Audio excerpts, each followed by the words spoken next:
Well, that was the thing. He ran it 6 more times, never finishing higher tthan 12. Yeah. And his wife called it being married to Indiana Jones, who always seemed adventure away from. It was being married to Indiana Jones, who always seeked adventure away from their life, whereas she described life to her as the adventure, and they were so different. So you're two different worlds. Two different worlds, and of course they then got divorced. But despite being divorced, I found it very interesting that she was there talking about their journey and their story, as was he, and based on like that, I found it curious because when it started was their relationship as a family dynamic. Did he have 2 or 3 kids?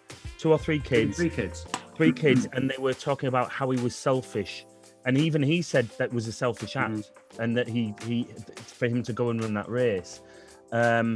And even though he had all of those problems, he was then addicted, as you said, and he came back. And what was your guys' thoughts on that kind of the family dynamics and him being selfish and needing to go and do that, and then the breakdown of his family setup as a result? Well, I found his episode the hardest to relate to, because I'm quite a big family person, and I couldn't just turn my back on my family to sort of follow that kind of thing. Like, we've all got our dreams and things, so I couldn't relate to that. And also, like, you was talking about how treacherous it was, but I never kind of got any of that emotion from the episode.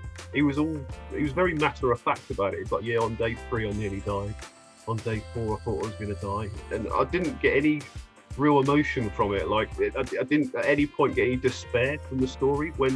If I was to read the story in a book, I think my own mindset would create more emotion. Like, whoa, that is really scary. That is horrendous. But as he was kind of explaining it was almost like robotic. And it's like, it weren't too bad. I had another go at it next year.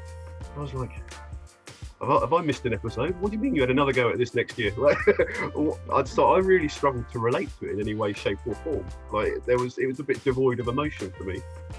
I personally thought he was an incredibly selfish person. I just put a note about being married. When you've got kids, it's about give and take, and sometimes your needs and your desires and wants and dreams, they aren't first and foremost anymore. It's your kids that's the most important thing. And so for him just to pack up and leave, I find that interesting. I thought he's an interesting guy, because I'm like Dean, that I always put my family first no matter what. And so I couldn't ever just take off. I don't even like going away to a conference for 2 days because I miss my kids. So I just couldn't do that for my personal gratification and my personal goals. And I get that we all need a little bit of alone time, me time. I get all that, but he just struck me as somebody.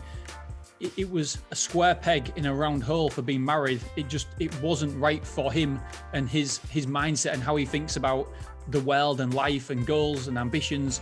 And so for me, I actually thought he was quite selfish.